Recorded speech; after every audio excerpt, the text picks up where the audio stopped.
Welcome to Ecom Cowboy. This is D2C's daily show where we believe that ads are not bad. Ignorance is expensive and the American dream is alive on the internet today. It is Wednesday, March 11th, 2026. We're brought to you by Incense Seguno, Postscript, and AMP, and we have a jam-packed show for you today.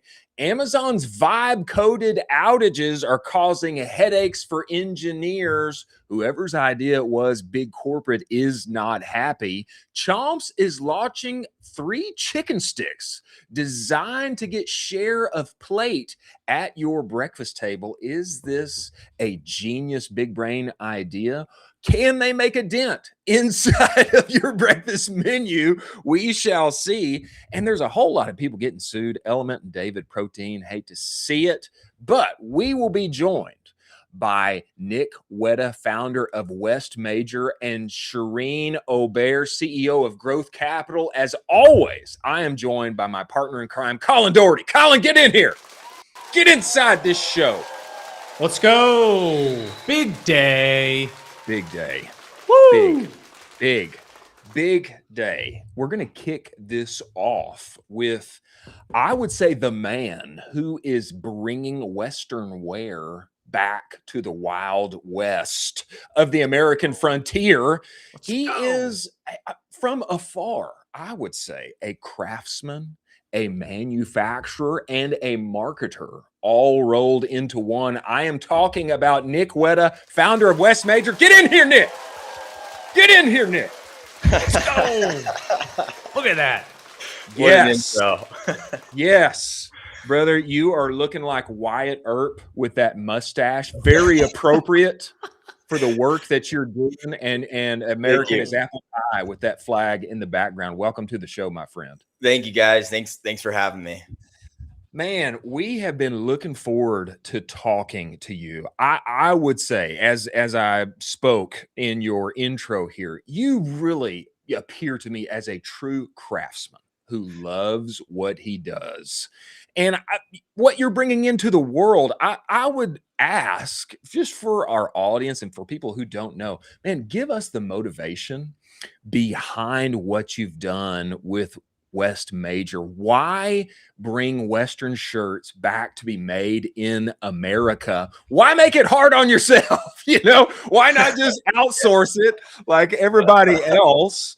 And why do that? Give us the why behind what you're doing, Nick. Yeah, no, I mean, I definitely ask myself that. I revisit that question often too, but yeah, you know, I just I grew up in Arizona. I always loved wearing Western shirts. And then kind of when I was in my late 20s, I'd always had this dream of making Western shirts, and I was living in LA at the time. And I just kind of started exploring it. And the more I got into it, the more I kind of realized wow, none of these, the vast majority of Western shirts made here anymore. And that's where the style comes from. You know, it was birthed out of American pop culture. And just being in LA and being around the manufacturing and starting to work with different factories, I just kind of fell in love with the whole that whole aspect of it. And so my like values around that just kind of grew the more I got into it. And so, yeah, it's just kind of the hill I've chosen to die on. Yes, yes. But yeah, it's I think there's a lot of exciting things happening in that space. And so yeah, I don't know if I answered your question, but you totally did. You totally did. Go ahead, Colin. I was just going to say, I mean, that is a really big undertaking. Most people don't understand how much of an undertaking that is to make in the United States. I did this previously with my direct to consumer company. I decided to make it directly in Charleston instead of going overseas. I think there's a lot of also benefits to that where you get communication, there's, quicker turnaround times. How have you leveraged being manufacturer US as a strength? One of the ways that we did it was it allowed us to do really small sample sizes and basically just like beta test a bunch of different SKUs out before we mass produced. How are you leveraging, made in the USA as a strength for your brand? Yeah, I mean, in terms of like kind of the operations and that side of it, I don't know if we have a ton of leverage, to be honest. Like it's pretty hard, and woven shirts specifically are particularly difficult. But I will say, I think kind of on maybe perhaps more like the marketing sales side, Sure. there's only there's hundreds of Western wear brands, thousands of brands that make Western shirts. There's really only a handful that do American made Western shirts. And so, yeah, I think just being able to say like, hey, we're one of the only ones in the world. And some of our, like I was just in one of our retailers in Houston last week, and I was talking to them and they were like, yeah, we come in here, and if something isn't made in the US, they won't buy it. And so there's definitely like a lot of people that, either don't care or it's not a deciding factor, but there is for sure a part of the market that does care. And so we're able to, kind of get in front of those people. Yeah. Tell us this, Nick. And I say this being a marketing heavy person. I would say that most of what we're doing in D2C, the majority is really marketing companies. It's everything's outsourced. Manufacturing comes from somewhere. We get it over here. We make it look sexy and awesome. And then if the ads work, everything's great. And give everybody perspective for those who don't know. Man, what does it take to pull off manufacturing in the United States, woven shirts, etc.? Just give us perspective of all that goes into actually pulling the thing off itself. Yeah, I mean it's a lot, because we source all the materials from the interfacing that's in the collars to the buttons, the snaps, the fabric, and what's tough is a lot of the woven weight woven fabric isn't made in the US anymore. So we have to import it. Most of the mills I work with are in Europe. So I'll bring it in from Europe. And then, we source all the different components and parts for each shirt. We have to get the fabric delivered to a place in LA that washes it by the roll. Wow. We have to get the fabric from there to the factory with the fusing, buttons, labels, materials. Then they cut and sew everything, and then get it, and then we get it and then ship it out of here. And so we're just kind of going through that process constantly across, different fabrics in the spring, summer, fall, winter, brother, trying to keep certain things in stock. And then, so that, I mean, high level kind of that's the process. And then you're always kind of tinkering with the fit and the pattern and changes based off the fabric you're using. But yeah, so, we can't really do a 100% American made Western shirt today. But my kind of thought was like, let's start with what we can do, which is cut and sew and some of the other materials, which is the bulk of the cost, and just work from there. Wow. So, yeah. It sounds like a super simple process. Thankfully, it's a really easy process. A couple steps. I don't know if you can see. I got a lot more gray hair. That's where that gray came from. I'm shocked you still have hair right now because of how stressful that sounds. This reminds me a ton of our conversation we had with an owner of a 3PL in the United States. Oh, yeah. And basically, he can bring everything in-house, and he is doing all of this stuff in-house. And he's kind of looking at new machines to open up his kind of ability to service, so to speak. Because you have all of this in-house now and you're servicing everything in-house, are you thinking about expanding the SKU line out a little more and kind of do some more SKUs that are a little bit more adventurous for you?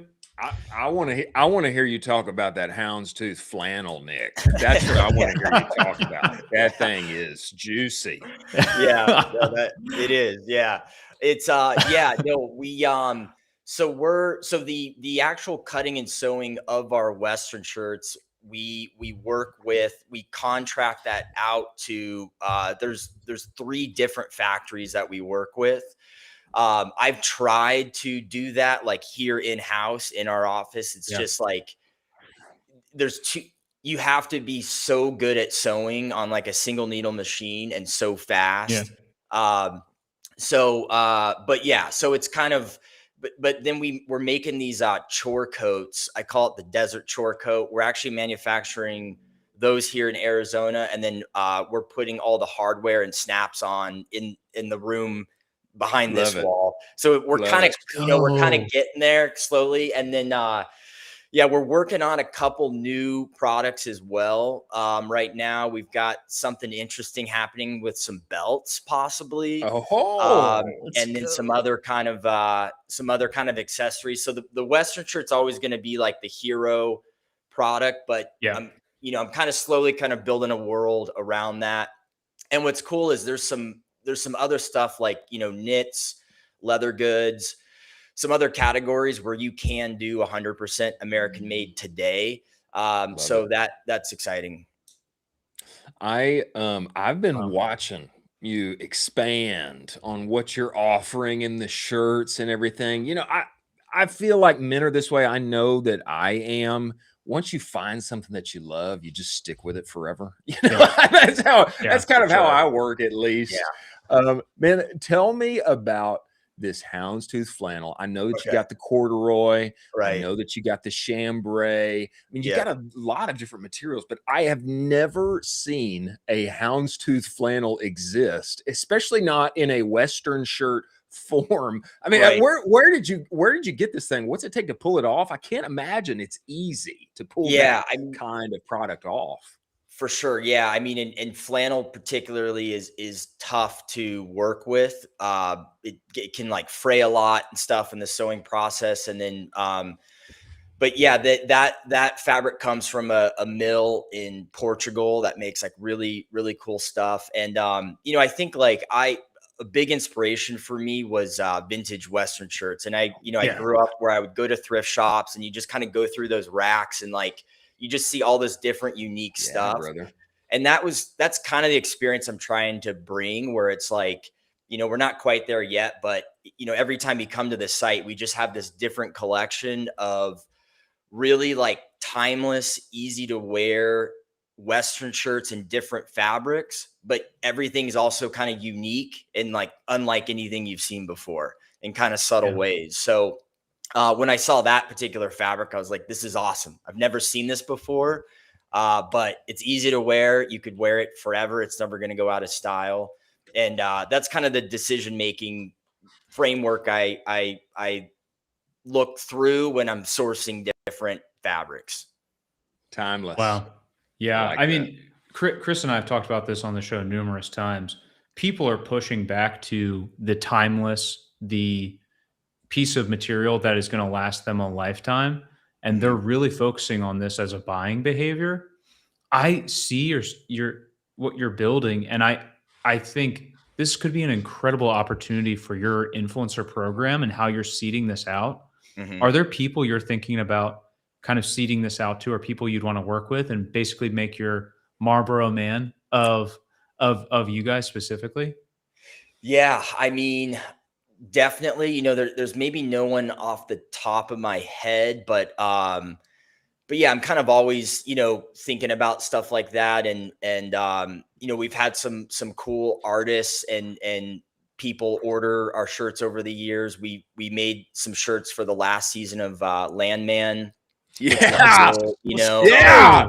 yeah. So that Big was Landman really fan. cool. Yeah, it was cool. I was sitting in bed watching it, and all of a sudden I saw it on the son of Billy Bob Thornton in Billy the Bob's show. son. Yeah, I was like, oh my God, there's the shirt we made. And then Post Malone has worn our stuff a couple times. Thomas Sick. Rhett. So sick. So we've had some cool musicians and people wear it, which is awesome. But yeah, kind of to a point you made earlier about the marketing side, like so much of my time has just gone into the operation of the business and just like getting the shirt made. I feel like we've kind of scratched the surface in terms of marketing and branding. And so that's something I'm excited to kind of lean into more as we keep growing. Man, tell us a story about getting your shirts inside of Landman season 2. I mean, there's got to be a juicy story behind that one. Yeah, because that is a feat, bro. That is a feat, brother. It was cool. Yeah, one day I just got I think an email from Taylor Sheridan's assistant. And she was like, hey, Taylor somehow came across one of your shirts and, he's really interested in them and, maybe putting them in some of his work. So I was like, okay. And, so I got on the phone with her and I think he went to dinner with we sell, there's a store in Fort Worth that sells our shirts. And I think one of their customers knows Taylor. So I think they went, I don't know, but I think they went to dinner one night and this guy was wearing one. And that's where Taylor, first got exposed to it. So I sent him some shirts. And then like 2 weeks later, the head costume designer just reached out and was like, hey, Taylor texted me last night and was like, we need these shirts in Landman. And so that's how it started. And so we kind of made it was kind of short notice. I scrambled to source some different fabrics kind of around what they were looking for, sent them like 10 shirts. And then they were like, we love these. And they, paid us for them too, which was awesome. Sick. And then, I kind of didn't know if it was going to make it in the final edit or not, and I didn't want to be too like pushy and stuff. So I just kind of shipped them and like crossed my fingers. And then sure enough, one of them appeared in the second season, which was cool. And like throughout the whole episode, Jacob, the son, was wearing it. So I love that. Yeah, it was cool. I mean, Taylor Sheridan. Is it Taylor or Travis? Sheridan. Taylor. I mean, Sheridan. the guy owns the 4 Sixes ranch now. So I think, I think he can afford a few West Major shirts, Yeah. I want to see Casey Dutton from Yellowstone in cool. the new Marshall's show, the spinoff. 100%. I want to see Casey Dutton wearing West Major. I think, that just thing needs to happen. That's like a match made in heaven. Right. Yeah. No, there's I mean, there's so many opportunities and it's kind of crazy because when I, Western wear has always been huge, but I feel like over the last 5 years, it's like really exploded and kind of like just become, just more in like the zeitgeist and kind of everywhere right now. So yeah, there's a lot of cool opportunities and like Taylor, for example, he puts a lot of, not small, but kind of up and coming, bands like in his shows and, same with Post Malone. Like he wears a lot of up and coming brands and stuff all the time. So yeah, it's been a lot of cool people in this space. Have you been talking? I mean, just jumping on that. Have you been talking to Post Malone's manager or one of those guys where, because he has done a ton of partnerships with brands in the past. He just did a massive one with Crocs, right? Where he's a kind of guy where if you approached him and had a serious conversation about it.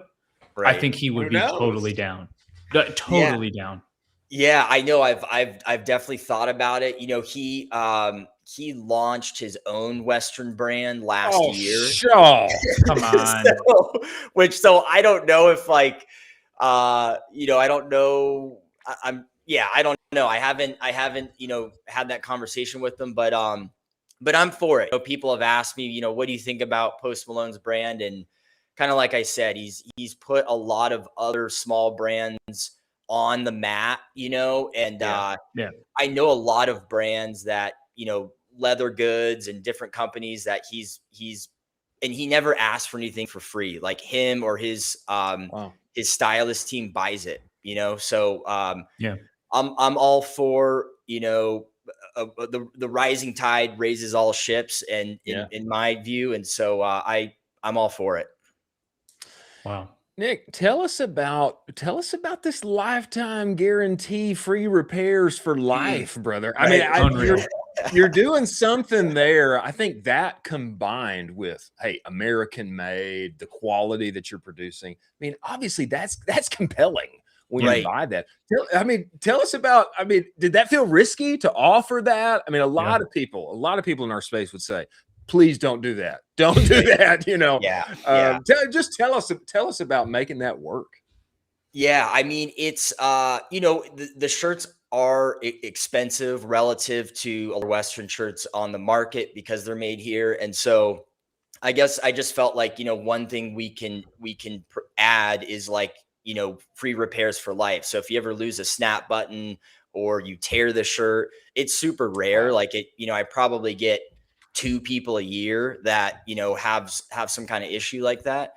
But I just say, you know, we'll cover all shipping, have you send it back to us, and then we'll do whatever we can to fix it and get Wow. it back to you. And that idea from Patagonia, they kind of have that same like Sure. process. And yeah, and you know, it depends. Like, well, last year I got a shirt. So I don't know what the guy did to it, but he just had like a couple like blowouts, you know, like huge holes. And I have different tailors that all stuff to depending on how bad it is. And the tailor was like, are you why are you having me fix this? Like, you should not be offering this to your customers. Like, this is your fault. The guy clearly like did something. And I'm like, dude, no, we got to fix it, you know? And so we patched it up, and, you know, it looks patched up, but it's kind of cool. And Yeah. the customer was pumped. So yeah, you know, it's like the goal is, yes, you're going to pay a little bit more for ours, but you're going to have it forever. And so if you kind of like spread that cost across, you know, 40, 50 Yeah. years, it's, you know, it's not that much. And a lot of the other brands I'll see, like, you know, they'll just replace the shirt. If you lose like a snap button, you know, they'll just send you a whole new shirt. And it's because, you know, their cost is the cost to make their shirt is so cheap. It's Wow. cheaper for them to just send you a new one, where for us it's like the opposite. It's way cheaper for me to just fix it and get it back to you. So Wow. Wow. I think that's also a testament to your quality. I mean, you just touched on it super briefly, but only 2 people kind of reached back out to you. I think you're going to have this effect, and I don't know if you've already seen it a ton already, where you're going to have a massive lifetime value because of this promise and because of your ability to basically offer a high quality item through and through. And I think, like, I just think Chris and I touch on this trend a ton, that Gen Z and the newer generation wants a higher quality, long term, lifetime piece. I think you're offering that right now. Oh, yeah. And it's a home run. It's a home run opportunity right now. And you're executing perfectly on it. yeah, Love yeah, that. thanks. I mean, I that's how I feel. And yeah, I mean, and I really, I didn't get into this because I was like, oh, this is a great opportunity to make money. It was really just like, I love this style of shirt. I want to make it in Love the it. coolest way possible. And like, I'm going to commit my life to making this work. And so That's cool. it's just like that. That's it. You know, it's like, let's make the best Yeah. possible Western shirt we can, make as much of it in America as possible. And that's kind of the North Star, you know? So Wow. Wow. I love it, man. Nick, man, Man, we appreciate you making the time and coming on the show.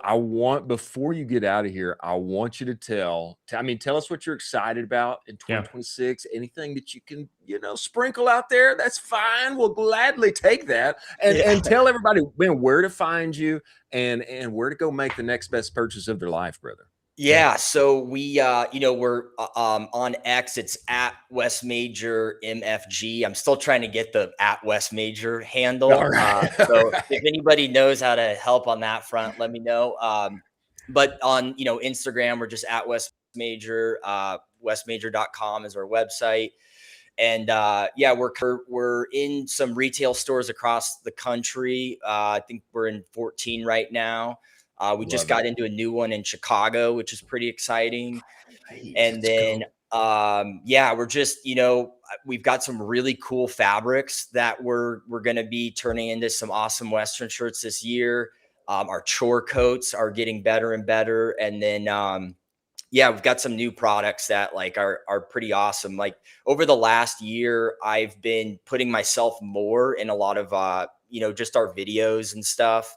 Yeah. And people have been asking what jeans are those? What's that tank you're wearing underneath? What's that belt? And so those kind of questions that have kind of seeded the next products that we're working on. So it got some cool stuff in the work. So smart, man. Amazing. Smart, brother. We appreciate you joining the show and we look forward to having you back, man. You're inspiring the next generation of builders.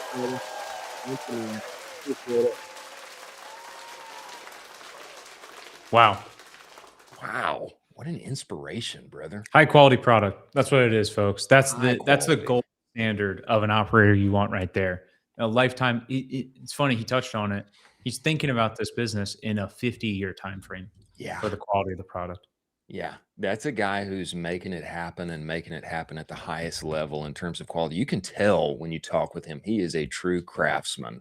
Yeah. And I've been seeing those videos that he is featured in and talking through. He needs to do that more. Okay. Yeah. I tell every attractive founder, let's be honest, Nick's a good looking guy. I tell every attractive founder, you need to get on camera and talk more. I told one just a few weeks ago. Actually, it was Steele Walker who was on here. You need to get on camera and make ads and take your shirt off while you make the ads. That's awesome. Nick, he's crushing, man. Hey man, you're really good looking. You should be on video more. Just saying that objectively, it's gonna work for your conversion rate. It's true. It is true. Yeah. Okay, we've got Cherene Aubert coming in here very soon. Before she comes, we need to talk about AMP. Ladies and gentlemen, if you cannot tell us how your business is doing in a sentence or two, where are your crucial key metrics, your CAC, your LTV? How are you trending toward forecast or not? If you cannot answer those questions concisely, you're giving yourself a headache. And you need to say, can I scale with confidence in 2026? Without AMP, maybe not. That's why we love AMP's platform. Their favorite tool of mine, Lifetimely, allows you to know how your business is truly doing and give you confidence to scale up, down, left, or right, and always know how your business is doing. You need to know your metrics down packed. Don't get caught into this higgledy-piggledy. Everywhere is scattered. My data lives here and there, and every team member's got a different answer for how things are actually going. And I also say, if you use Lifetime, you get all their other tools for free, all designed to put profit back in your pocket. And what they are doing with their AI is truly, truly unique. Not only will you be prompting it, it is going to be prompting you. This cohort, this offer, this product, test this, go there, do that. Go to useamp.com. Test drive that platform today. Scale with confidence in 2026. Many thanks for AMP being part of the show. Now, before Cherene comes in here, I do have to say she is often regarded as and known as the best hair in e-commerce. And I think that's very fitting. I mean, she's got incredible hair. Okay. True. It is very unique, but there's more than just the hair to this woman. I mean, she has scaled incredible brands, especially inside of the beauty space. Bobby, Ilya. I mean, she's taken things up and to the right and to the moon. I've been wanting to get her on here for some time, and it looks like we're going to make it happen today. Yeah, I'm excited. I mean, what she's doing right now is one of the most exciting opportunities I think any operator would be excited to hear about. Yeah, absolutely. Well, in lieu of her coming and before she arrives, Jack, I'd like to go back and I'd like to talk about the current thing for the day. That is Amazon's vibe coded outage. It is true, ladies and gentlemen, that Amazon has had several outages, particularly related to their having shipped vibe coded AI code. Was it reviewed by ultra smart engineers or not? Hard to say, but this came to us yesterday from Polymarket. Let's go back one, Jack. This came to us yesterday from Polymarket. Breaking: Amazon reportedly holds mandatory meeting after vibe coded changes trigger major outage. Not what you want to hear when you're basically 50% of e-commerce. Okay. Not the report you want to hear. We did get some good verbiage on this though, and some good explanation. Let's move forward to this next tweet, Jack. There was what I would say is, well, if we just read the opening line, this is so much worse than you think. Okay, Amazon laid off. This comes to us from Tukey from KL. Amazon laid off 30,000 engineers, then told the ones who survived that their bonuses depend on how much they use AI to write code. So engineers started using AI to push changes faster because their paycheck depends on it. And then the site went down multiple times. Amazon's own shopping app broke because AI generated code got pushed to production. So what did management do? Big corporate's not very happy. What did management do? Did they take responsibility? No, they did not. They called a mandatory meeting and blamed engineers. And AI may be powerful enough to replace said engineers, but the question now is, what do they do for the future? I will say they did get a good spanking. This next tweet on this topic lets us know what happened. They held a mandatory meeting about AI breaking its systems and talking about the incidents in their high blast radius caused by Gen AI assisted changes. I would say in total here, not a good look, and not what Amazon, the biggest player in e-commerce, is looking for. Is that fair, Colin? Yeah, and I think they touched on it briefly in the tweet as well. The executives at Amazon that are not understanding of AI are more dangerous than AI themselves. So you have to understand the limitations that you have with this vibe coded stuff and not be deploying so aggressively. I mean, Jacob talked about it a little bit where you don't deploy things right to production. You deploy things in tests and prod, and you don't actually just go live with everything right away. This is really concerning, but I understand it from Amazon's perspective where they want to have the engineers, they want to push them forward, but to just not really take into any consideration the fact that this is going to be disruptive to the overall business is not good. Not good at all. As a wise philosopher once said, be careful what you vibe code. We must move forward now because our illustrious guest has joined us. I am talking about an OG of not just D2C, but also CTC. Let's go. The growth mind behind the success of Bobby and Ilya Beauty, scaler of brands, innovator of tech, and now back in the agency world, founder, CEO of Growth Capital, Cherene Aubert. Cherene, get in here. Get inside this thing. There he is. Howdy, cowboys. Howdy. go. Howdy. Cherene, we have looked forward to having you on here. I would say, maybe I'm wrong, but I would say that I rarely see agency ballers who transition brand side, have enormous success, find a great place to make their home. I rarely see them go back into what some would call the dark side of the force. That's how it was explained to me. I mean, I did it myself, but I rarely see that. Give us, if you would, just give us some motivation behind making the change, especially as marketing is changing so fast. Cherene, you've now started Growth Capital and you're going up and to the right and to the moon. Why make the change now? I'm just a glutton for punishment. What can I say?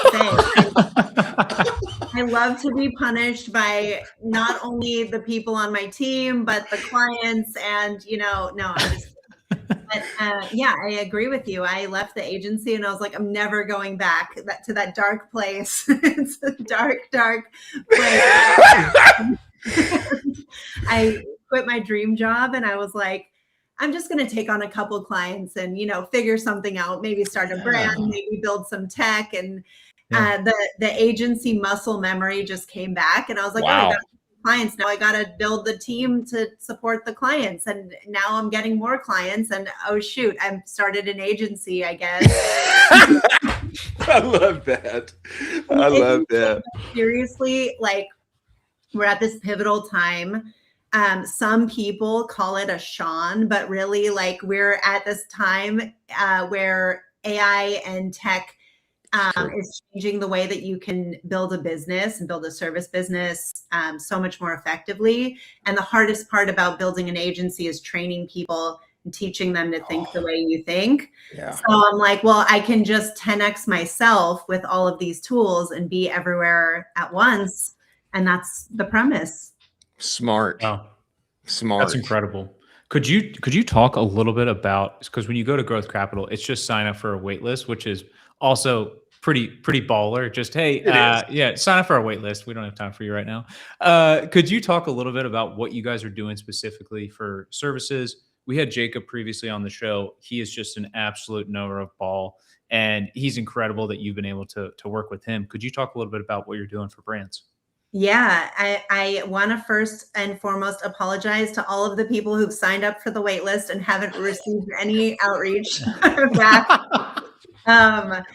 But yeah, there's a website coming very soon. It's still going to be on wait list, but I think like the big gap that I saw in the industry and kind of why I'm coming back brands from brand side into agency side is that it's almost like an epidemic. There are brands whose digital businesses are maturing faster than the talent pool is maturing. And it's because e-com and digital is so new. There's not like a lot of domain expertise that has been passed through decades of apprenticeship. It's like so new. But these businesses are like hundreds of millions, like 500 million, a billion, or scaling from nothing. And they hire heads of growth who haven't had the expertise across many different brands and haven't seen like case studies of how to actually get to scale. And so they're coming into these heads of growth roles in these mature businesses, and they're failing not because of anything that they've done wrong, but because they're just not, they don't have the maturity to drive the business into the next stage of growth. And so that's an epidemic. And so I've been lucky to be at agencies, seeing over 100 plus businesses, have been brand side at high growth, 0 to 9 figure brands, 9 figure plus post acquisition. So different case studies at scale. And then what I'm, doing is bringing in the best operators who've also been brand side. Wow. So there's like one epidemic where the heads of growth aren't capable of driving growth. And then there's another epidemic where the whole agency model is built on junior people who are coming out of school in their first or second job, and they're being asked to spend millions of dollars and drive millions of dollars in revenue. And they're like, have never done it before. So they don't know how to actually be the sage advisor to these brands. And so that's the gap that I think we're closing. And there's a lot of demand for that. I think, we're concentrated and focused in beauty and health and wellness. And we have domain expertise in beauty. Category expertise is super valuable in beauty. It's really hard for someone who's not an insider to come in and try to grow these brands. So that's why I think we have a wait list, because there's a lot of demand. And what we're doing is we offer traditional growth marketing services, media buying, and creative strategy, but we offer more of like a growth operating partner service where we will be your head of growth. We will be your fractional chief growth officer or CMO. We'll do your revenue modeling. We'll put your board reports together. We'll be the executive seat at the table and oversee your agencies if you have an existing agency Wow. working with. So we're kind of like plugging in as an Wow. executive advisor.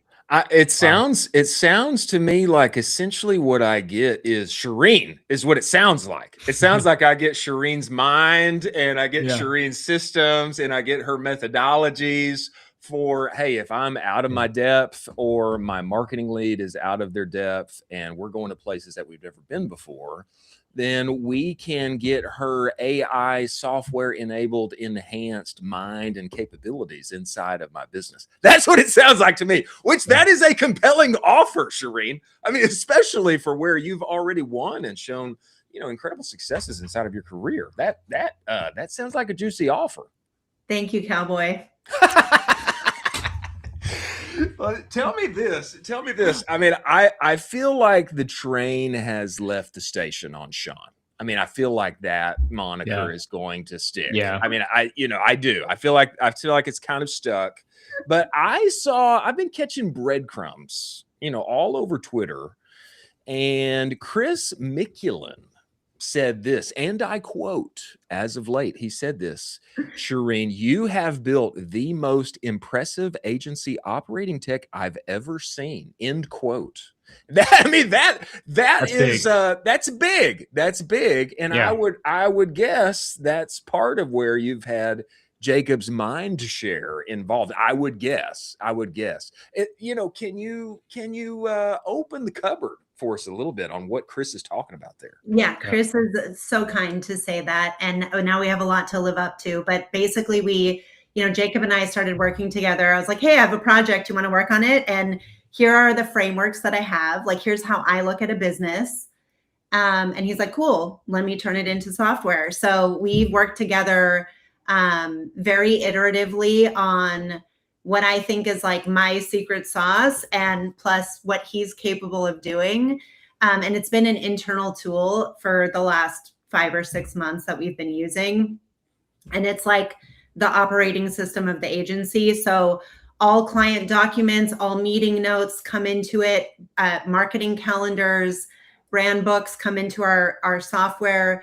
We're ingesting Shopify ads data into a data warehouse. And our software has LLMs that we can call all of this to do the strategy work that we're best at. And it's not just like, we don't just have like an LLM sitting on top of your data, which is like already amazing.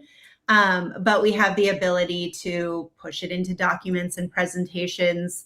So streamlining the work that takes a lot of time for someone to like bounce between different platforms, export data,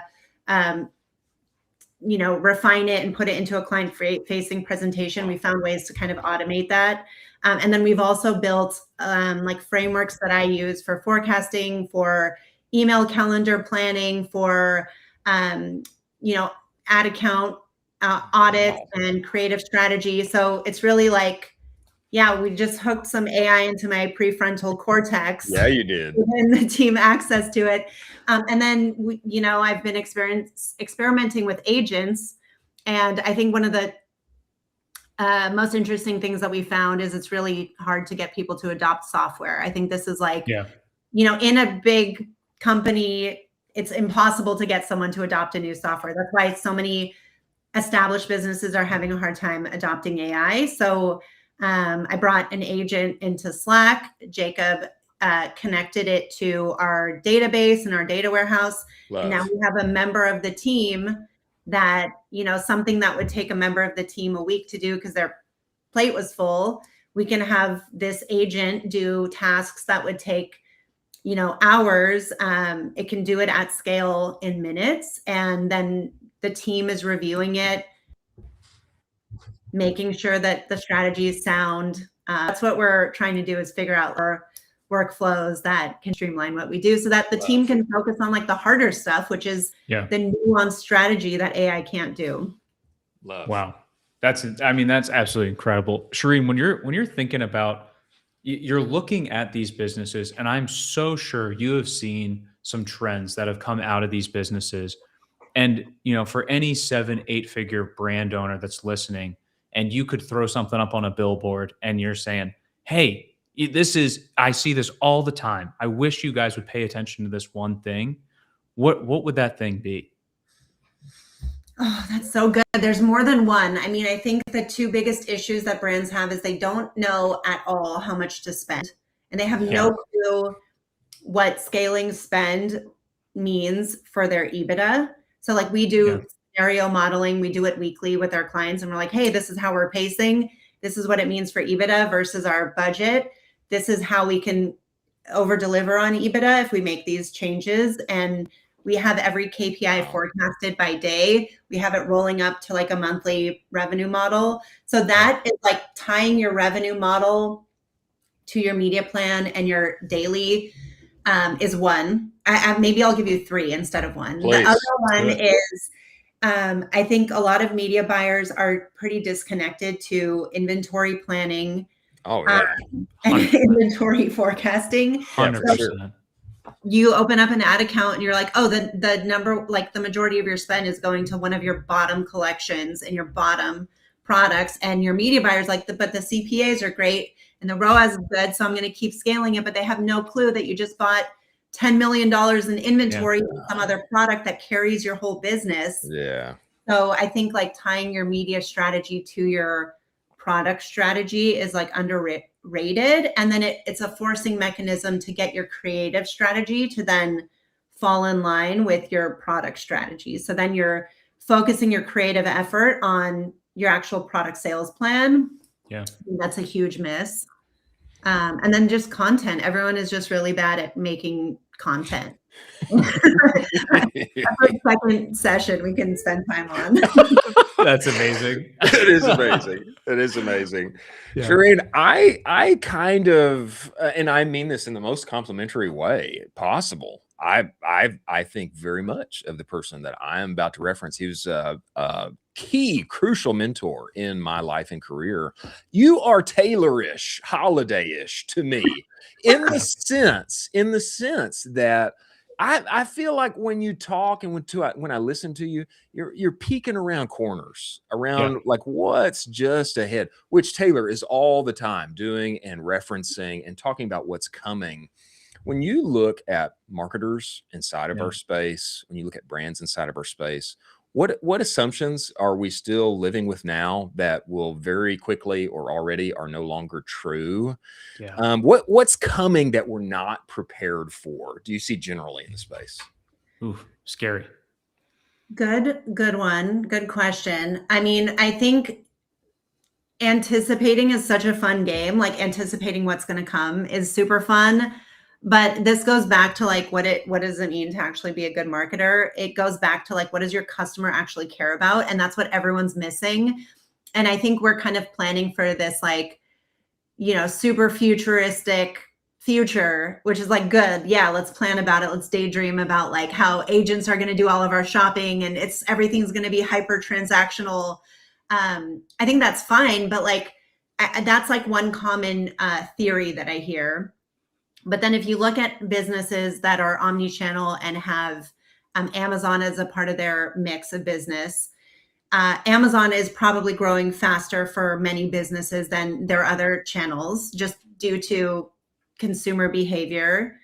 And if you go down that line of thinking of like everything's going to be agentic and transactional and like a product feed, you can kind of see that might not, like, I kind of believe that might not actually play out the way that everyone thinks it will. And maybe they want it to play out that way. But, and the reason that I parallel this to Amazon is like many brands are like, oh, Amazon is growing. So what I'm going to do is I'm going to take all of my budget that's in paid social and I'm going to put it into Amazon. And then Amazon's just going to grow exponentially more. And it's like, well, it's a marketplace. It's like a bottom of funnel transactional marketplace where someone's already decided if you're not a commodity good, then the reason that someone's buying you is because they've already decided somewhere else that they want to buy you and they're going to Amazon to like close the deal. So I think there's still like marketing is still important. Connection between a brand and a consumer is still important. and it's getting lost. Like, I feel like we're moving into an era where brands don't know how to actually build meaningful connections between themselves and their customers in a way that's like resonant.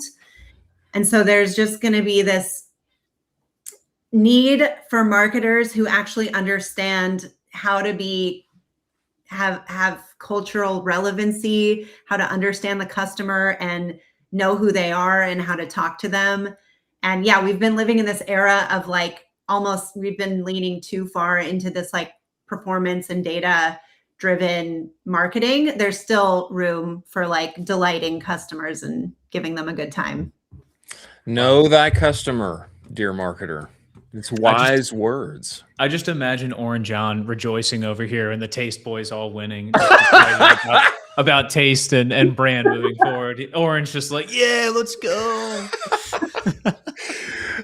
Cherene, we really appreciate you coming on the show and making the time. I know that you got a long wait list of people waiting to work with you.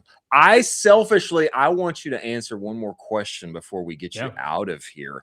I would love, this is selfish for me. This is bonus for me. I would love you to talk about the differences between selling to men and women. I am surrounded by women. I've been married 14 years. I have 4 little girls. Even my dog is a girl. But I don't know how to sell to women. I've spent my entire career selling to men. Could you tell us about some of the differences there that you see from your perspective, being in the game as long as you have?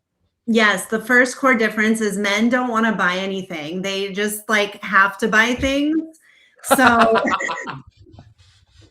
women actually enjoy, like we like really like buying things. Like it's so fun. It's like the whole experience is fun. Like looking at things, comparing things. It's like probably goes back to hunter gatherer. Like we're just gathering.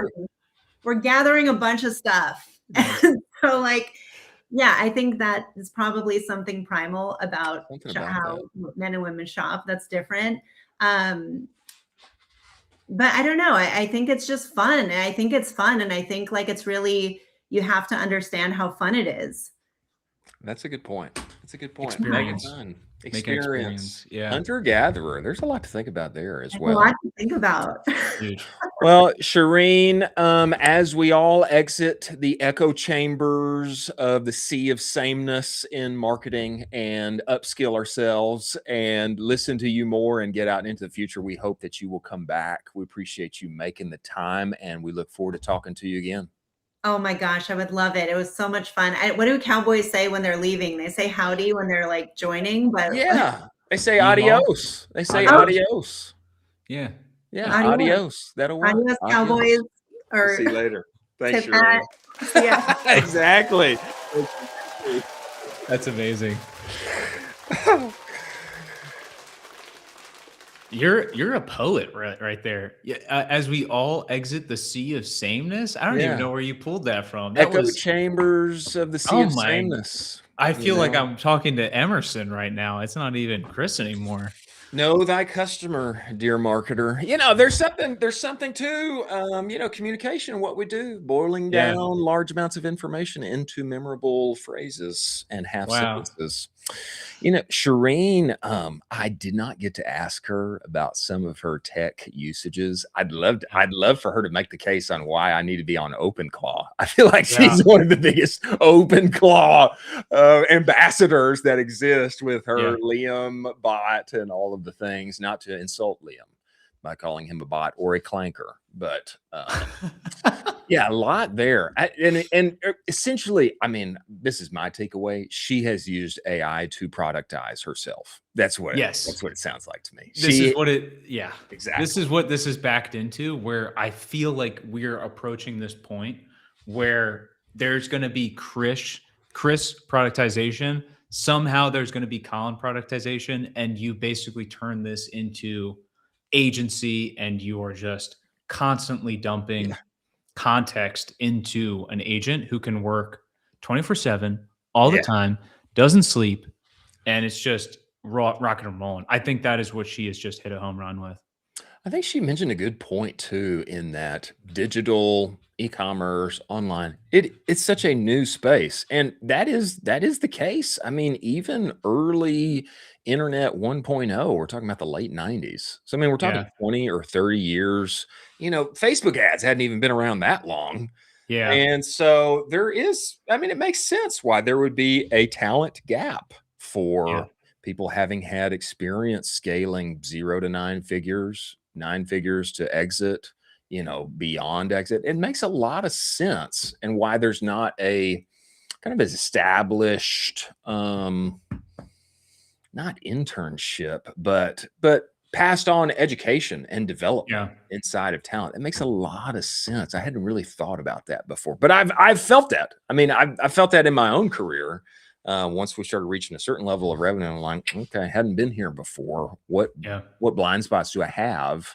Of course, Taylor was hugely helpful to me in that regard, and his mentorship in that sense. And it sounds like what Cherene's doing is bringing that to the masses. I guess not so many masses, because she's still got a long wait list, but it sounds like that's what she is doing, is bringing herself and her productized methodologies, her mind share, to businesses at large in the beauty and health and wellness space, which is really smart.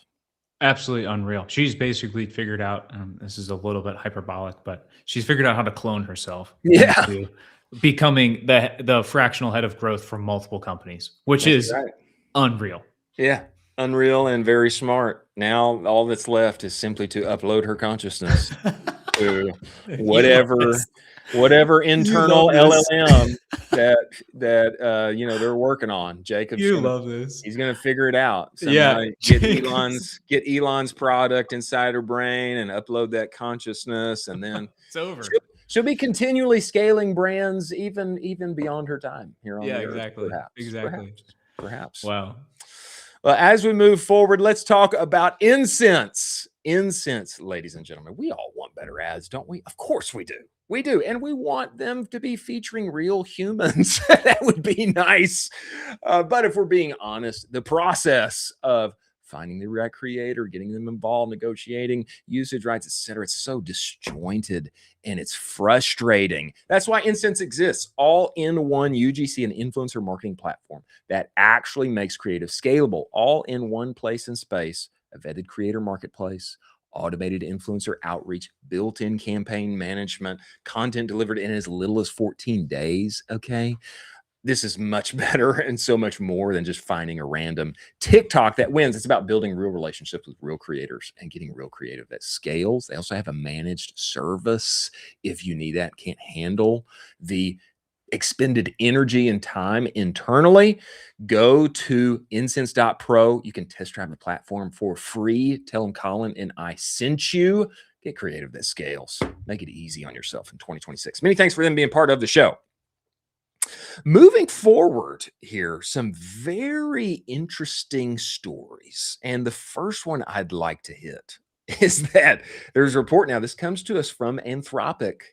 Their estimate, 65% of marketing jobs may not survive AI. And this is the infamous screenshot now, this graph that explains where are AI's current capabilities, where are current white collar jobs, and where is AI not so capable yet. Based on this report, I'm going to read some of it to you. A new report highlighted by Adweek projects that AI could eliminate or significantly restructure 65% of marketing jobs in the near term, sparking major industry debate. The finding comes as AI tools increasingly handle copywriting, media buying, optimization, creative generation, and customer analytics functions that previously required specialized human roles. The marketing industry is divided between dismissal and genuine reskilling urgency. Now, these reports, they come to us quite often as of now, and this is a common theme that I feel like I've been trying to bang the drum on. If one is not equipped and prepared for life as a marketer in 2026 and beyond, one might be left behind.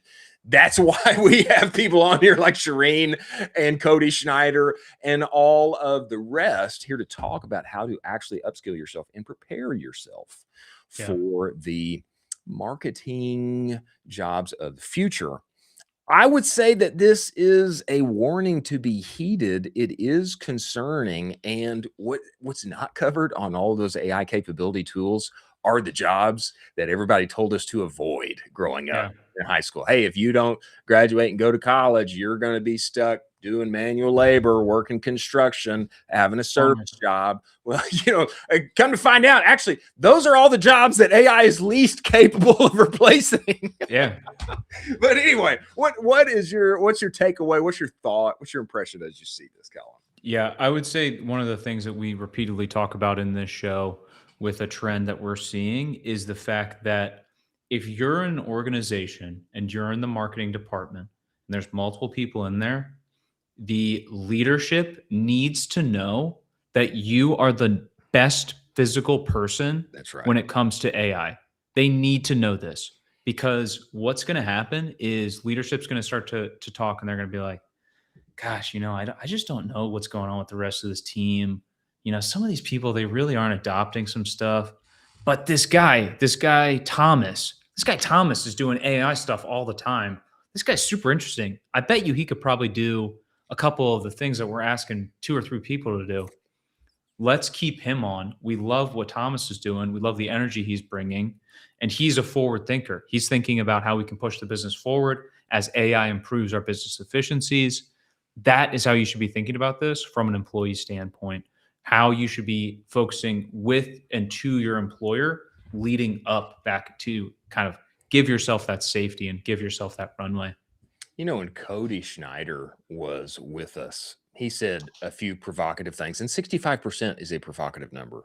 Crazy. But he said a few provocative things. Number one, he said, we may not hire anybody again for go-to-market. We may not hire anybody again.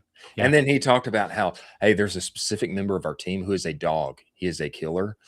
And we need to somehow get him into everything that we're doing, because that guy should not be left behind. We want to keep him on the team, but at the same time, his skills and his adeptness for doing what I'm doing with my 8 agents, blah, blah, blah, not quite there. And so it's interesting to get inside the mind of some of the leading brains in our space who are adopting the tools as fast as they can.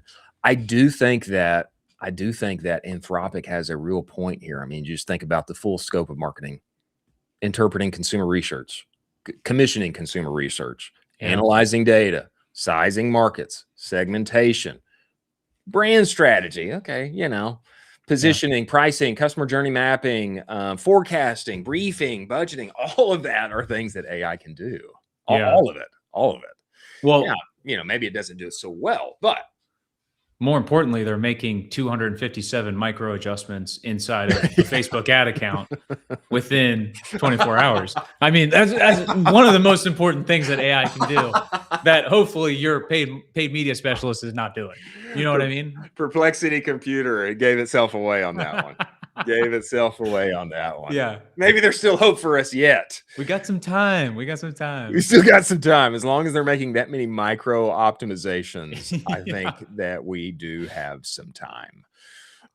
Moving forward here, I would recommend everybody go and read this article. It's not, the report isn't from Adweek. The report is the Labor Market Initiative industry report, something like that, from Anthropic. But Adweek did do a good job summarizing and giving some good takeaways. Everybody should go read that. Go ahead. Also, their solo head of growth did an interview on what he is doing by himself. Did he really? And so I would highly recommend everybody check that out. He is unbelievable. Don't check it out. We need to get him on our show. We should get him on the show. And then just listen to ours. I was trying to remember yesterday, who did we want to have on the show? And that's who it was. I totally forgot. He's dialed. That's all I can say. He is absolutely dialed. Any organization, he could go into any organization and basically just be a wrecking ball and replace 6 people overnight. Producer Jack, I hope that you will remember. We've got to remember. We've got to reach out to this guy, because I want him on the show to give us all of the dirty details about how he does what he does. Chomps has debuted chicken sticks. Let's go. But and that is like, okay, all right, chicken sticks. I mean, I can get down. I can dig it. but they are particularly framing these chicken sticks as being the next best part of your breakfast, which I find to be very interesting. Okay, let me read some of this to you. Chomps launched premium chicken meat sticks on March 2nd, 2026 in 3 flavors: original chicken, Nashville hot, yummy, and savory breakfast. Okay, savory breakfast flavor. Very interesting. 12 grams of protein, 80 calories, 0 sugar, antibiotic-free chicken. Rolling retail availability begins in April. They see this as a large white space because chicken represents just 1% of the 8.2 billion snack market, despite being the most consumed protein in America. I find it very interesting that they are going after breakfast, particularly. There is a long history of food marketers trying to get consumers to eat what typically are considered breakfast foods long after the rooster stops crowing. Cereal brands, etc. There's a lot of people that have done this. Now, Chomps is going in and saying, this is a product you typically eat after breakfast, somewhere during the day as a snack. We are trying to make it breakfast food, particularly for you, so much so that we have created a savory breakfast flavor. The breakfast product is among 3 new chicken flavors. Quote from SVP of Marketing at Chomps: our founders have been trying to tackle chicken since the beginning. Without getting too technical, it's very difficult to do, and it's even more difficult to do without using sugar. Partner continued is that it's lighter, it holds flavor differently as well, and so that kind of bridges us into the breakfast occasion.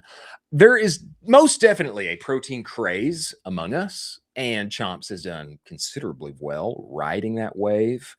My question is despite having the wonderful tagline, all stick without the ick, is this going to be breakfast food? I don't know. I mean, that sounds like boiling the ocean to me, trying to make this chicken stick become a part of my daily breakfast meal, and actually a lot of adults don't even eat breakfast anymore.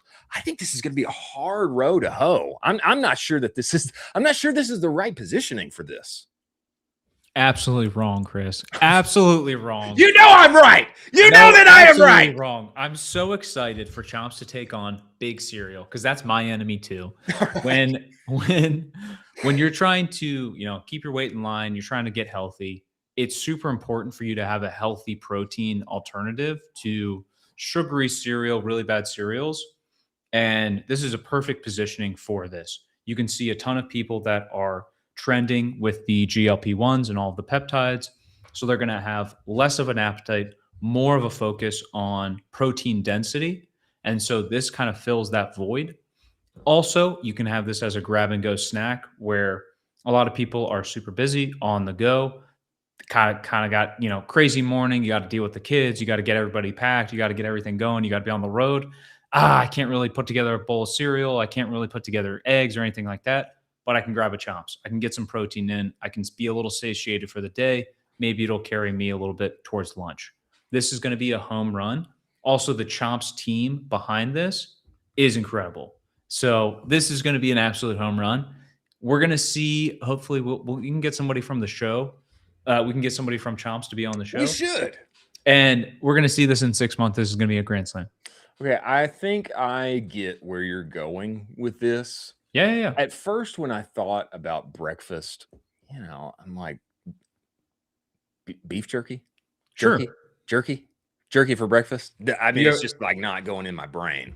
Have you had a protein bar for breakfast? Yeah. Okay. So this is, I'm online with you. Online with you. I'm tracking with you. I think most people do not have breakfast like I did as a kid, where we wake up, mom's cooked a hot breakfast, whatever it is. Maybe it's great, maybe it's not. Okay, but it's hot. My mother's listening. It was hot and wonderful. Thanks, Mom. But I think now, 2026, most people aren't having breakfast that way. They're either having it quickly, they're having it on the go, or they're not having it at all. Sure. And I'm tracking with you.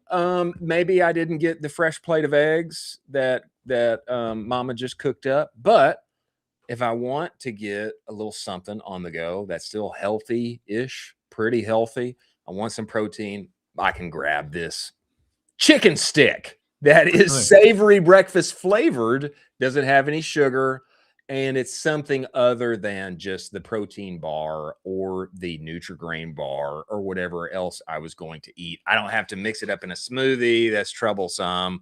I can just grab the thing on the way out and maybe chug an iced coffee from McDonald's on the way. There you go. That I get it. I get it. I'm tracking. It makes sense. It makes sense. But I do think they're going to have to do some very intentional educational advertising. This is for breakfast. This is for breakfast. I mean, they're going to have to beat that drum hard because, I mean, it takes me a little bit to get there, but they're going to have to beat that drum to make people think this is not for 2 p.m. This is for 7 p.m. Agreed? Yeah. Yeah. I mean, 7 a.m. for sure. Yeah. It's interesting where I think they also have a massive amount of consumer data already where they can launch this thing. It can be almost an instant success for a SKU. And then they also have the distribution in Costco already to put this thing out. I think distribution is kind of the end all be all. They're such a massive company that's well run that if they want to release this new SKU, I think it's just going to be a home run. I think it's going to be a grand slam. I think we need to call it a breakfast stick. Is what we need to call it. I mean, chicken stick. When I hear chicken stick, makes me feel weird too. I just don't think of breakfast. But I do think they did a good job calling it savory breakfast. One of their morning flavors stick is savory breakfast. I mean, it needs to have the word breakfast in it, which they've gotten there with the flavor. But I want to look at that thing and it smack me in the face. I eat this at breakfast time. You know what I'm saying? Yeah. Yeah, I see what you're saying with the branding needs to be perfect, the positioning needs to perfect, and then the education piece needs to be perfect as well. And Chomps might respond, all we do is perfect. So, hey. But we do want to have you on the show, and we want to talk about breakfast sticks. So they've gotten to this stage with their company, so it's some pretty smart folks over there. Yeah, it's smart folks. Yeah, they're doing a great job. Doing very well. Okay, before we hit our last round of stories, we have a good amount of lightning round stories to hit here. But before we get there, we need to talk about Seguno. Seguno, ladies and gentlemen, is the only marketing suite that lives entirely inside of Shopify. That means your emails and your reviews and your banners, it's already there where you work and play every day. Why is that important, Chris? It means that your email data is your Shopify data. Your Shopify data is your email data. You don't have to trust some duct tape together integration that probably isn't syncing your data very correctly. In the AI age, you want all of that juicy, lovely data to be sitting inside of Shopify. And this is a big reason why Seguno won 2024 Shopify Build App of the Year. Okay, not synced, not integrated. Your Shopify data is the data. This is email 3.0, ladies and gentlemen. Seguno was built for lean teams with big aspirations. If you don't have a full-time email marketer on your team, Seguno was built for you. Go to seguno.com. They'll give you a free trial. If you tell them, Colin, I sent you, they'll extend that free trial to 30 days. One-click automations, actual humans who can help you.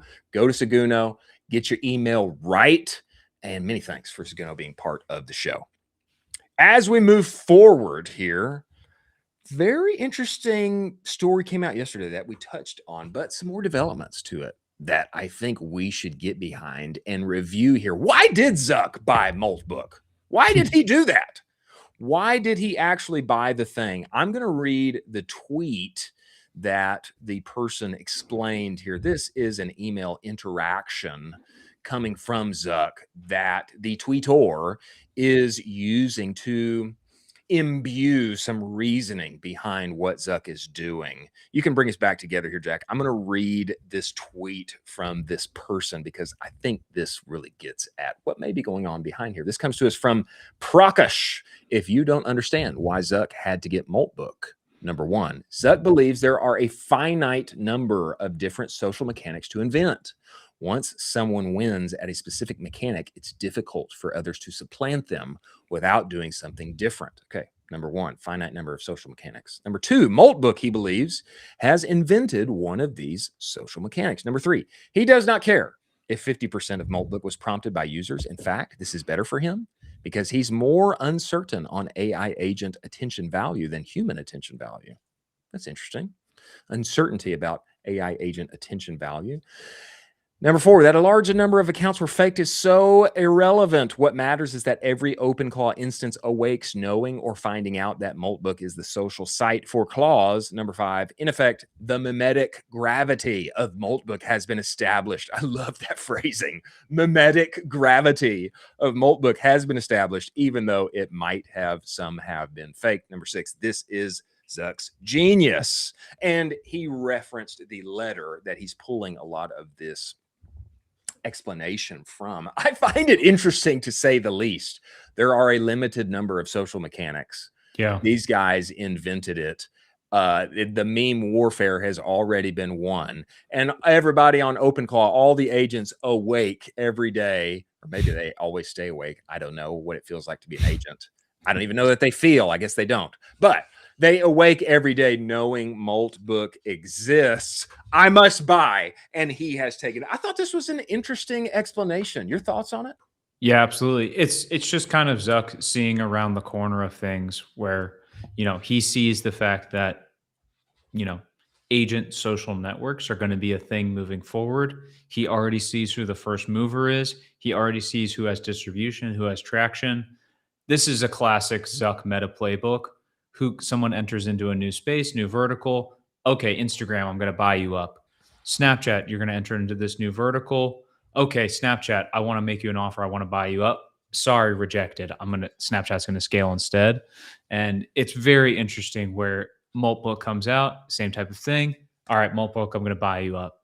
And so this is a classic meta playbook. I love this. Someone wise on the internet also said, be careful what you name your company, because your name decides your future. OpenAI bought OpenClaw. Facebook bought Maltbook. I mean, I'm just saying, there's something to it, Elon would also say that Anthropic is destined to be misanthropic. He would say that, but I'm not saying that. I'm not saying that. I'm a lover of the Claude. Crazy too, because we just rebranded the show to Ecom Cowboy NVIDIA, and I don't know who's going to purchase us, but I don't know. We'll see what happens. I don't know. It's just we'll see what happens. Or we got to find a way to work in like a book or a snap or an 11, an app 11. We got to like work in 11 somewhere. Or a Baba, A Baba. We'll add a Baba to the Let's Ecom go. Cowboy Baba, maybe. I love it. Who knows? I love it. You never know. You never know. Some sad news here. Yeah. LMNT, there's a number of people getting sued, and Element is one of them. Element claims that its products alleviate brain fog and can help boost sustained focus. This comes to us from Rob Friend, who is the astute lawyer inside of our space on Twitter. In false advertising class action filed today, California consumers say that's impossible because it doesn't contain any ingredients capable of producing those benefits. Not what you want to see. Nobody wants to get class action sued. I mean, I don't know. It makes me want to be careful what I say in marketing. And I know somebody is like about to hit me with a hammer and say, of course, dummy. But, I don't think every time we write copy, we expect it to be reviewed in a court of law. Fair? Okay. Fair. We've all made some ads and not had in mind the judge and jury that's going to be reviewing them months later on. I find this to be interesting. I guess it's just fair to say that, especially if you dwell in the health and wellness realm, you got to be very careful about what you say and what you promise. I hope this works out for them. I don't want to see them get dinged.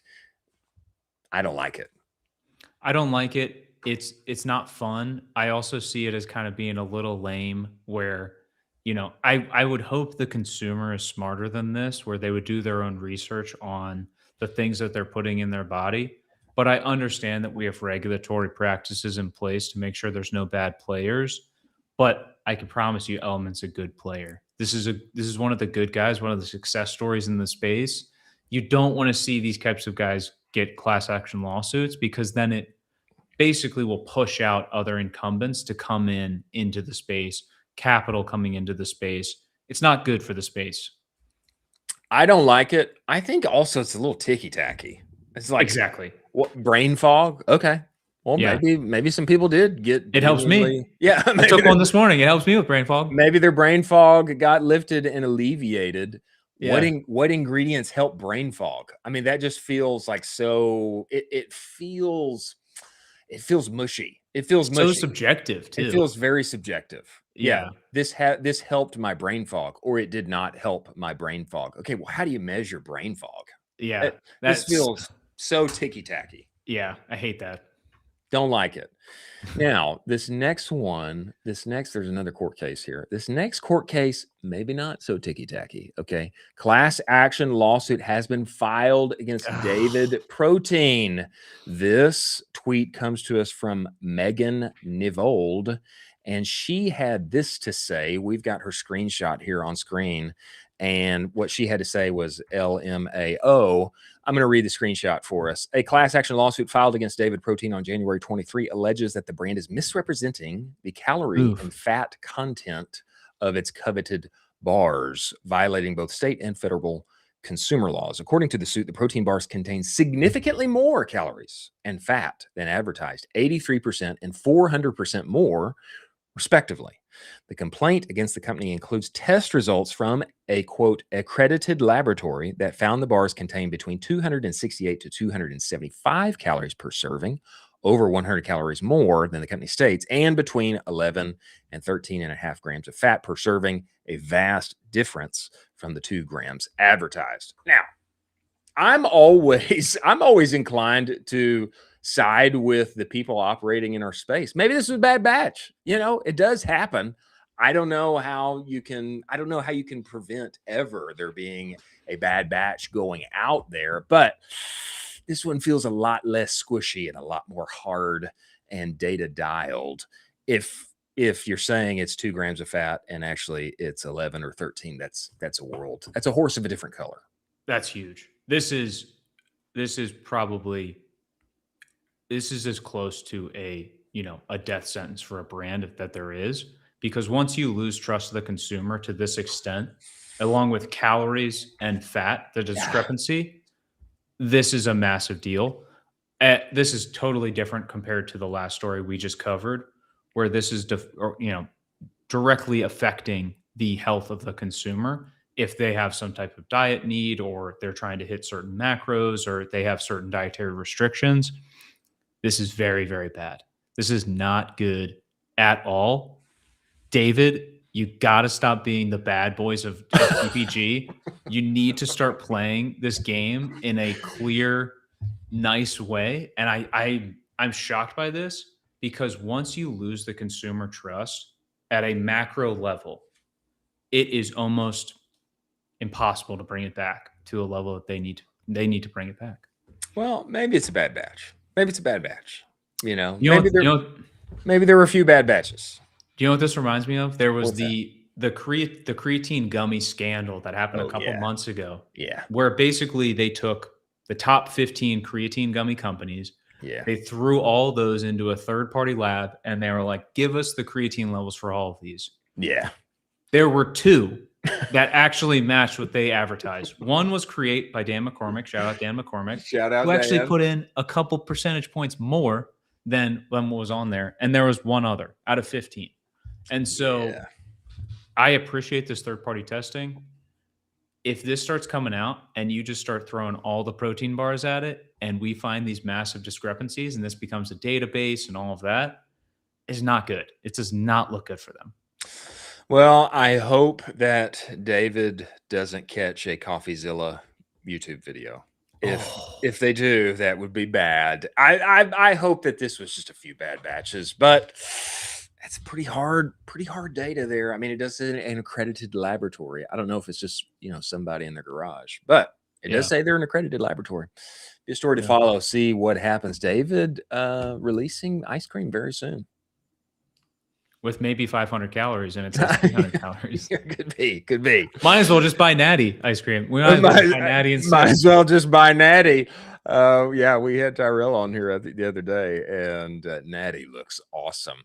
Interesting tweet here from Paul Geriagi.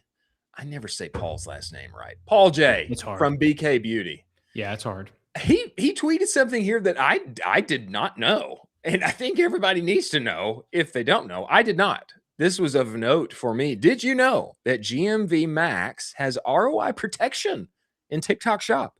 Not sure why I'm not hearing more people talk about this. Set campaign ROAS targets. After 24 hours, you get ROI protection, which refunds 90% of your spend if it comes under your target in the form of ad credits. Did you know this? I never. Since when has this been a thing? Exactly. I did not know that this existed. I feel like Zane should have put us on this. Zane, why didn't you tell us? Zane, not Zane again. This is shocking for me. And I mean, it makes me a little more excited. It makes me a little more excited to play with TikTok Shop, put a little more money there. I didn't know that this was a thing. Also, why isn't TikTok talking about this way more? Why aren't they? This is insane. You guys just had a big scandal with your 3PL logistics bringing everything in-house. Hey, send out this email. Yeah. Why don't you send this out? Hey, exactly. We got some protection for you. Do you want to save some dollars? Here you go. Boom. Yeah. Give us a little good news. Even Dave Recuck, CEO at Bamboo Earth, said, what? Capital WHAT. What? What? And then I'm scrolling through here. Paul says again, can you imagine a world where Meta would offer this ? Never. But good idea, Zuck. Good idea. Think about it. Great idea. Give me some more ad credits if I don't hit those targets. Brock Mamasur from Frost Buddy. Yeah, Brock said they also double attribute everything to affiliate, organic commission, and ads. So there is that. So he's a pro at this too. He would know. He would an know. Absolute pro. He would know. Yeah, Paul just says here in the comments, it's hiding in plain sight. He's got this screenshot here. ROI protection eligible. This campaign is eligible for an ad credit if your ads drive more than 20 conversions in 24 hours, but your ROI result is less than 90% of your target. To maintain campaign eligibility for ROI protection, don't edit your ROI, pause ad delivery, or enable max delivery. Campaign eligibility resets every 24 hours. This is why I love this community. This is the kind of sauce where you want to find out and figure out where I bet you 90% of the world is not thinking about this at all or knows about this. But inside of our community, there are these hitters like Herman as well, who are pulling these insights almost in real time. It's incredible. And without a daily live show that existed to mine all of these together and bring it to our community in a delightful and I would say infotaining format, where would we be? You know what I'm saying? That show should exist. It should exist somewhere. We'd be lost in the sea of sameness. That's right. We'd be lost in the sea of sameness, talking to ourselves in a echo chamber that is endless. There we go. Before we move forward to our last two stories, let's talk about Postscript. Ladies and gentlemen, Postscript is amazing because Focus is amazing. All they do every day in every way is think about SMS marketing and how to make you more money in SMS marketing. They're the only SMS partner whose sole goal is to make SMS your top revenue generator. They're the only people I know that will take that dare. And I know right now you've got some solution that does about 7 or 8 things all at one time, and you're wondering why performance doesn't go up. When you obsess over one thing, you get outsized results. All Postscript does is SMS all day. That's why 22%, people see an average 22% increase in revenue when they make the switch.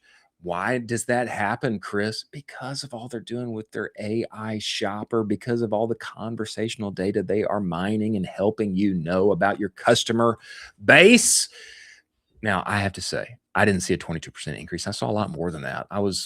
Went from making very little money on SMS to being a top 1% account on their entire platform inside of a year. If you go to postscript.io/SMS-benchmarks, they're going to give you great data on your vertical, your revenue band, how much you should be doing in SMS and how to get up and to the right from there. Tell them that Colin and I sent you. We're going to have CMO Mike, who is just awarded AI Top 50 from Adweek. We're going to have CMO Mike on the show, I believe this week. I think it's tomorrow. And we're going to talk SMS and putting profit back into your pocket. Many thanks for Postscript being part of the show. Now, for our last two stories of the day, I think that you will delight in them quite a bit. One of the most fascinating things in global food culture is watching iconic American brands traipse across the European landscape and endeavor to endear themselves to the European palate. Hidden Valley Ranch is sending ambassadors to Europe and attempting to export their flavor profile to the European states. Hidden Valley is hiring ranch ambassadors to travel to Europe. Great for your resume, by the way, to be called a ranch ambassador. To travel to Europe and test ranch on local food. The brand will send 2 duos across multiple European countries with all expenses paid to create content. Huh? Doesn't that sound exciting? You know what I love about this? Is that as Americans, we are all ought to drench our food in ranch simply because we like ranch. I don't know what the Europeans are going to think of it, though. What do you think about this marketing ploy? I really like it. I want to see the results from it. So you're telling me you're going to send me and my friend to Europe and we're going to eat Hidden Valley Ranch all the time and you're going to pay for everything? That is correct. It's going to be an extended trip and I just get to cover it all on content? What kind of dream job is this? And exactly. why aren't there 50,000 of these instead? You're worrying about AI taking a bunch of jobs. Just make me an ambassador for Frito-Lay or an ambassador for, whatever you want and send me to Europe and have me talk to the Europeans about it. I mean, this is incredible. I love this from Hidden Valley Ranch. This is sweet. Incredible opportunity. I think it's smart. It makes me want to say, why not? Why not a few other iconic American condiments? Why don't they throw their hat into the ring? You may not know this. This would probably shock you, but some people outside of the United States actually hate peanut butter. Does that shock you? That's crazy. I love peanut butter. Exactly. Amazing. Like, is there a better taste in the whole world than peanut butter? It's so good. Some people, I remember one of my friends who came from Korea and he said, I cannot eat that horrid stuff. It's so bad. Here's the debate. Here's the true question. And there's only one right answer. Is it creamy or crunchy? And there's one right answer. For me, it's crunchy because I am a man. Exactly. That's the right answer. It's crunchy.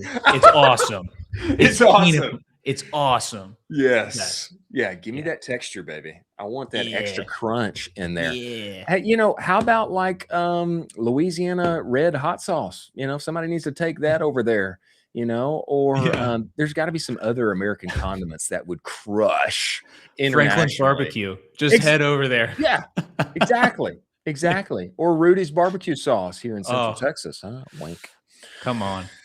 Lastly, another surprising marketing ploy from Buffalo Wild Wings here. Buffalo Wild Wings wing flavored espresso martini. It exists. It is now available. It is on the menu. And if you want to understand modern marketing, Colin, all you got to do is look at what some of these chain restaurants are doing to spice things up. Do something interesting, as Oren John likes to say, to get more people inside those doors. Limited time menu chaos. Hello. I mean, who does not want a wing flavored espresso martini? I mean, it makes all the sense in the world. Tell me I'm right. Joe probably loves this from a virality standpoint because this is interesting and it's kind of crazy and it's a little taboo.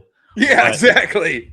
I am not having a single one of these. This is absolutely gross. Not for you. This is so gross. Come on. I mean, it probably tastes pretty good. I mean, savory. Who doesn't like wing sauce? Especially if you're going to Buffalo Wild Wings, you probably like wing sauce pretty good. In an espresso martini? I mean, why not make that espresso martini a little savory, a little tangy, some of that vinegary, that delightful just burst of flavor on the tongue. I mean, it sounds like an adventure to me. You have one, and report back and let me know. Okay. I'm about to find one. I'm sure one exists. I'm sure there's one in Georgetown. Not saying that I live near Georgetown, but I'm sure there's one around that we can find. I think the interestingness, the limited timeness. I spoke to, I can't remember who I spoke to. Actually, it was somebody from Whataburger, or a friend spoke to somebody from Whataburger, and they had this to say. Oh, actually, I did speak with the CMO of Whataburger at one point.